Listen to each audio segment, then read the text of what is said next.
come to believe that love is a bet.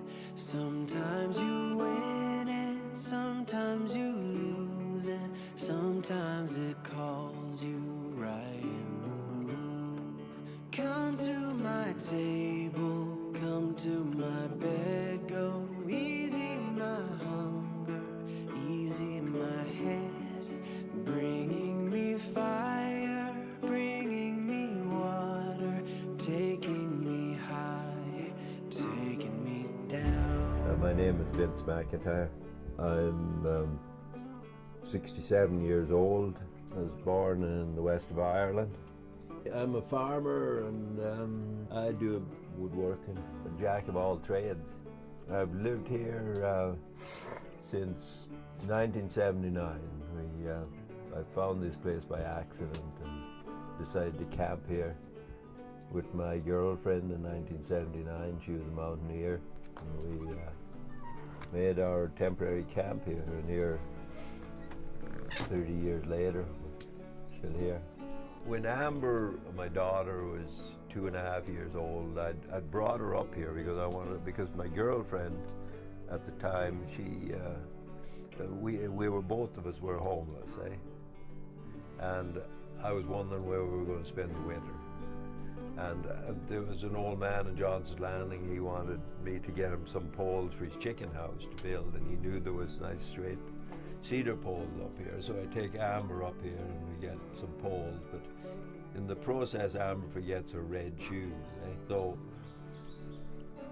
I had to bring her back up here to get her red shoes. So I brought my girlfriend up here, and I was just wanting to see how she felt about the place, and she was just totally amazed by the place. So from there I knew, both of us like it here.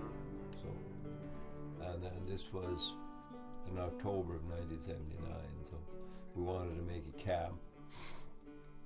And back then I could really work hard, and we wanted to make it so it wasn't really visible or whatever, because it was on Crown land. So I started digging down here, and she helped me, and we made that little downstairs place with a stove. I cut off a 45-gallon drum and put a hole for a lid and put it on the ground.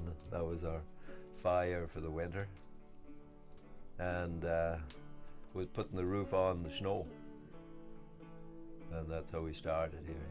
I guess we were, first of all, the whole feeling of being illegal, being on Crown land and not that's something we had to deal with, whether or not we were going to get eviction notice or whatever.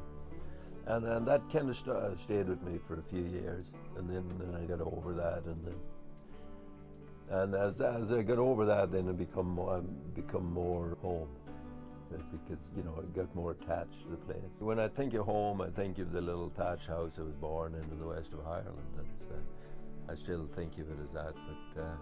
But I felt like a drifter, a traveler. I'd traveled a lot around BC, and just seeing what was happening. I'd go down to the coast sometimes. I'd go up to the Caribou, the Chilcote, and camp, and then find some work to do for somebody. I worked for a hay rancher up there, a cattle rancher, and that's where I first used horses, was helping an old rancher put up hundreds of acres of hay. I used to spend a lot of time on the water, and I'd always had a boat, and I'd canoed the Yukon River from Lake Bennett to the Bering Sea, 2,000-mile canoe trip. And when I come from down south, and after going around South America, I'd worked on boats and stuff a lot, and I wanted a boat. So when I got to Vancouver, there was a lot of old fishing boats and stuff for sale. They were retiring a lot of licenses, so I figured I'd go to the Yukon, make enough money to buy one of them old fishing boats and go out on the coast. But it never happened. I ended up here instead. But I still spent a lot of time on the water and on the lake down there. And like I was telling you, Amber, waking up with fishtail tickling her nose. I wanted to do more of that. I like stories. I like to talk to people. I'd like to visit more people. I'd like to get their stories. I went to San Francisco in 1969. Just blew the hole in my whole idea of what life was all about. And I seen the hippies and somebody gave me a bit of orange sunshine LSD, and it changed my life. That's when I went to South America, and I was drinking a lot of beer, and just people I ran into, and I ran into this gangster guy from California. He was a gun runner in Central America, and he had a big car with diplomatic plates on it and all that. So I end up in jail in Panama with this guy because he was drunk and I was driving his car, and some taxi driver tried to make us hit him because there was some liability there. And so this Jack guy gets out and starts shooting at the taxi driver. So of course we got locked up, and they end up in the cell in Panama, in jail. And I had no idea what was going to happen. And my cell partner was getting ready for execution.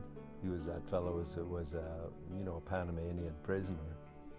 And so the two, everybody in together, yeah. And when I got out of there, when I said goodbye to Jack, he bought our way out because he had money or whatever, or some of his associates. All my stuff got stolen by the police. I had good gear that I bought in San Francisco, and a camera, and stuff that I was going to be a regular, look good on the road. But then I didn't have anything when I get out, and what am I going to do?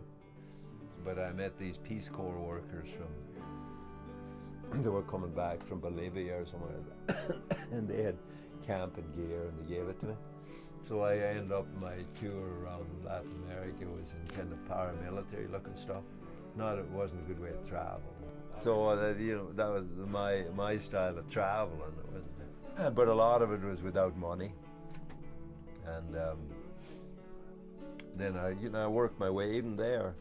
It was then when I got to Brazil, then I got on boats and went in the Amazon, but mostly with work and I could. What's one valuable thing I learned in the Arctic was how to run machinery and winches and hoisting equipment. So when I told the captain of the boat that I could do that, you're on. Yeah. So they were, loading logs in the Amazon to bring up to Suriname or whatever.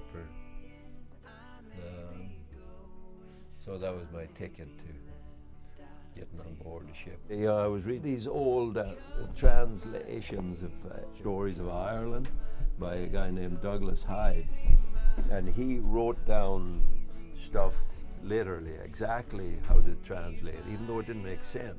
But one thing in there was a sentence or phrase in there was living alive, and then I thought about that for a while, and I says, yeah, if you're totally going and in the zone of warrior mode or whatever, you're living alive.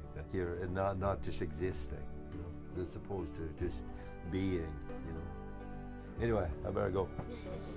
And so we'll see you later. Yeah. Come to my table.